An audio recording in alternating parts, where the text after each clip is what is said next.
Welcome to the deep dive. Today we're attempting to really get our heads around dimethyltryptamine DMT. Yeah, it's often called the world's most shocking drug, maybe the ultimate cognitive disruptor. Definitely seems that way. And our sources for this deep dive? Well, they're pretty extensive, particularly conversations with a scientist, a pharmacologist. Right, and someone who approached this not just, academically reading papers. No, but through personal experience. Mm. Profoundly transformative, often terrifying breakthrough experiences. Exactly. So our mission today really is to take that material and push past the easy answer. That it's just a hallucination line. Right. We want to unpack what the DMT state might actually imply about consciousness, about, well, reality itself. And maybe even what role it could play in humanity's future. It sounds dramatic, but that's where the sources lead. It does. It's a heavy topic. Okay, let's dive in. We have to start with just the sheer power, the intensity of it. Terrence McKenna's line comes to mind. The only thing you have to fear is death by astonishment. Yeah, that perfectly captures it, doesn't it, that initial blast? It really does. And our source, he ended up studying chemistry and pharmacology because of this. After his first experience, Well, back in the mid-90s, right? yeah, he said it wasn't just about changing his mood or perception slightly. It obliterated his reality, replaced the whole structure. And the really startling thing in his reports wasn't just chaos, the loss of control. No, it was the feeling of confrontation, almost immediate. Within seconds, yeah. Facing something that felt like, well, how did he put it? A supremely advanced intelligence. Ancient, yet also highly technological, that combination. Which is precisely the puzzle for science, isn't it? Absolutely, because you talk to most neuroscientists and the default is still... Internal noise, hallucination, brain misfiring. Exactly. But the experience is so deeply confounding, so structured in its own way. You can't responsibly just dismiss it like that, not if you haven't been there. Because the tools we normally use to make sense of things. Ego, logic, rationality, they just poof, evaporate, dissolve on contact. And you come back, apparently, with this unshakable feeling. That conviction, yeah, that we, humanity, just don't have a clue about the way things really are. It's like proof that everything you thought was solid. Physics, time, space, can just be swapped out instantly. Replaced by something utterly alien, but internally consistent. Yeah. Which forces you to ask, okay, how is the brain building the normal world then, if it can do that? Right. Good transition. So if DMT shows reality is that flexible, let's talk mechanisms. The basic neuroscience idea is that we don't see the world directly. Correct. Your brain isn't like a video camera passively recording the world you experience right now. It's a model, an interface. It's generated by the brain, like the cortex is doing this construction job. Constantly. It's making predictions about what's out there based on sensory input, and mostly you experience the prediction, not the raw data. It only updates when the prediction fails. So wait, this room, this desk, the colors, Yeah. it's all basically best guess. A highly refined simulation. In essence, yes. A very successful one, usually. Yeah. And psychedelics mess with that simulation machinery. How so? How is DMT different from, say, psilocybin magic mushrooms? Okay, think of it like a tuning dial between order and disorder. Psilocybin binds to a key receptor, 5-HT2A, makes neurons more excitable. So it loosens the model. That's why things might seem to breathe or flow a bit more disorder. Exactly. Walls breathing, pattern shifting, it's moving towards disorder. But DMT is unique. It doesn't just loosen things. No. It goes from our normal ordered world through this incredibly fast, chaotic transition, Wow.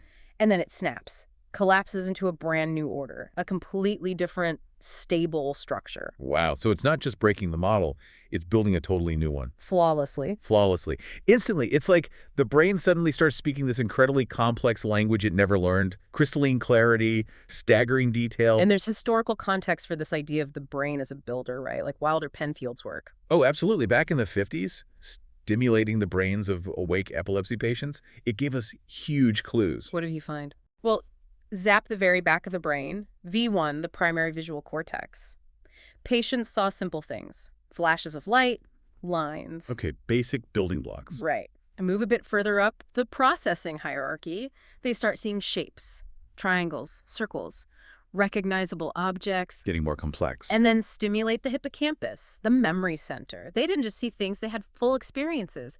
Hearing their mother talk, being in a specific place, complex, multi-sensory memories. So it shows this layered construction process, like building up from pixels to shapes to full scenes. Exactly. Like a movie studio, as you said. Different parts handle different levels of complexity. Which also helps explain things like the Thatcher effect, right? That weird optical illusion. Perfect example. You take that picture of Margaret Thatcher, flip it upside down, but keep the eyes and mouth the right way up within the upside-down face. And upside down, it looks kinda okay, maybe a little off, but not horrifying. Right. Because your high-level face recognition system isn't fully engaged when it's inverted. You're seeing the parts more than the whole. But then you flip the whole picture upright. And it's terrifying. Because now that sophisticated high-level face model kicks in and screams, "Wrong! This configuration is impossible." It shows how those high-level models dictate perception. Precisely. And that's why the DMT state isn't just noise. It's like the brain's construction program gets instantly rewritten, running a completely new, but equally coherent blueprint. Okay, so the brain's this incredible builder. It has the capacity. But why does it have this DMT molecule around? What's its normal job? We hear about dreams. Yeah, the DMT dream connection is a popular theory, but it doesn't really match the reported experiences. How so? Well, dreaming feels more like a simulation using stuff the brain already knows. People you know, places you've been, cats, phones. It mirrors waking life, mostly. Right, and it lacks detail sometimes, like trying to read a book in a dream. Exactly, or use a phone or a calculator. The fine details often aren't there. It suggests the low-level sensory systems aren't fully engaged. DMT is the opposite. Hyper-detailed. Crystalline. Unbelievably so. Far more detailed than normal reality often. So it doesn't feel like the same process as dreaming. Okay, so if not dreams, what about the pineal gland? The whole third eye idea. Seat of the soul, releasing DMT. The pineal myth. It's ancient, mystical, very compelling. Eye of Horus, Descartes. But biologically. Biologically, the pineal gland is tiny. Its main confirmed job is making melatonin for sleep regulation. We're talking nanograms, incredibly small amounts. And a DMT breakthrough requires. Likely milligrams. Yep. Much, much more. Asking the tiny pineal to suddenly flood the brain with that much DMT, it's a bit of a biological stretch. And isn't there newer evidence suggesting it's not the main source anyway? Yes, exactly. Those rat microdialysis studies were pretty revealing. They found baseline levels of DMT in the rat brain that were surprisingly high. Comparable to serotonin or dopamine. Standard neurotransmitters. Yeah, in that ballpark. But here's the kicker. They removed the rat's pineal glands entirely. And the DMT levels. Didn't change. Stayed the same. Which strongly suggests the pineal isn't the primary source. Production seems to be widespread. Where then? Other neurons? Lungs. Seems likely. Maybe many different cells can produce it. It's not just concentrated in one mystical spot. Okay, so if it's widespread, and not necessarily for dreaming, Yeah.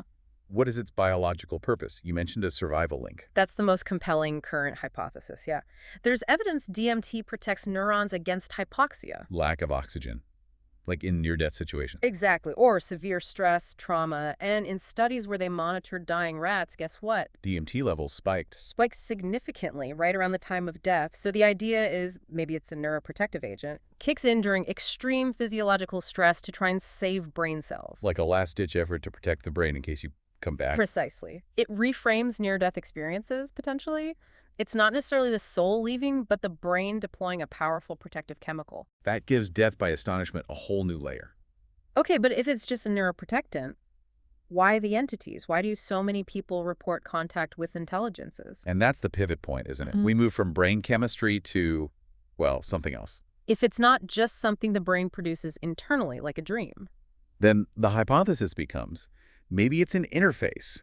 Maybe the DMT state isn't generated by the brain, but received by it. A directed world. Directed by. An external intelligence. Yeah. Something that somehow hijacks your normal perceptual machinery and feeds it this alternative reality. That sounds out there. But there's evidence suggesting these entities have some kind of control, right? The off-switch phenomenon. Exactly. This is crucial.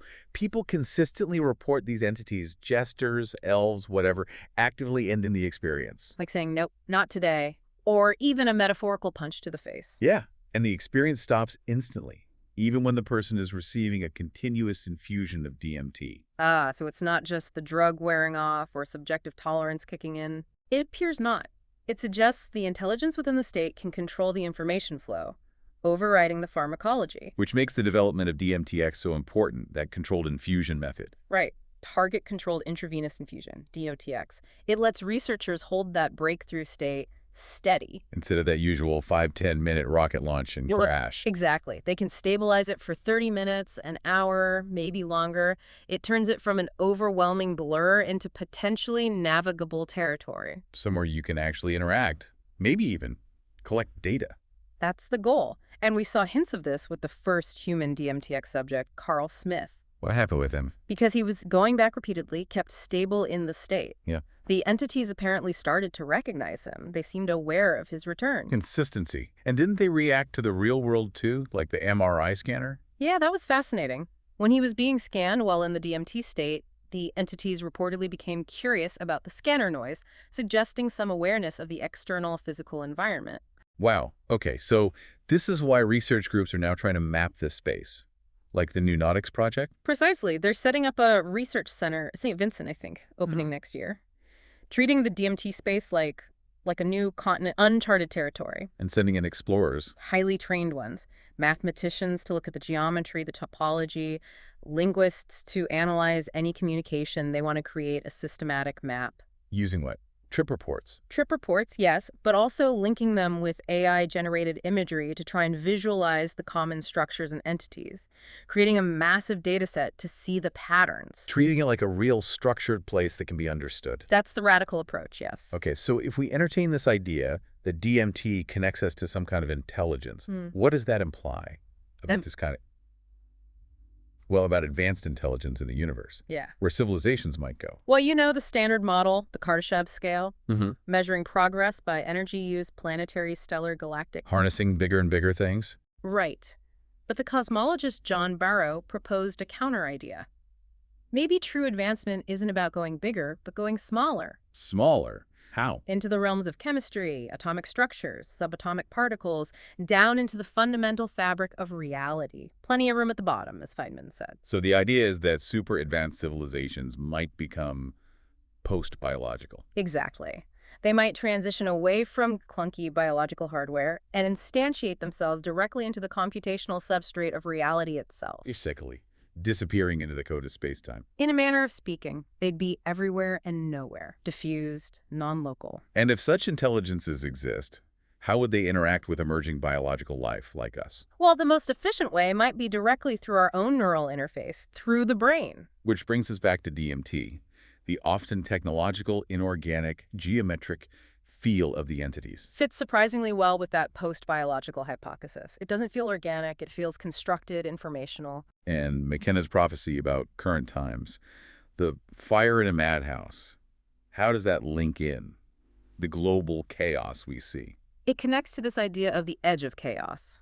Complex systems theory suggests that the most interesting, creative, and transformative states occur when a system is poised right between order and total breakdown. So maybe the current global instability, tech acceleration, political divides, environmental crises isn't just random disaster. Maybe it's necessary. Maybe this level of chaos is needed to force a phase transition, to push humanity towards something radically different. Like accepting something world-changing, perhaps world-saving. Like artificial general superintelligence. Potentially. AGI could solve huge problems, but it would likely require us to relinquish a lot of control, something we might only do out of sheer desperation. When the madhouse is well and truly on fire. Right. It pushes you towards solutions you'd otherwise resist. Leading to that almost startling idea that maybe humans are just a transition phase. The caterpillar making a technological butterfly, as some have put it. Or Marshall McLuhan's line. Human beings are the sex organs of the machine world. Yeah. A biological phase designed primarily to give birth to the next stage. Post-biological intelligence. Wow. Okay, so let's try to synthesize this. We've got reality isn't what it seems. It's a constructed model. Check. Then DMT isn't just random noise. It seems to be a controlled interface with some form of intelligence. Check. And third, that intelligence and the chaos needed to maybe accepted or integrate with it could represent our future evolutionary path towards a post-biological existence. That seems to be the trajectory suggested by piecing these sources together. It's speculative, obviously, but compelling. It leaves us with a final thought.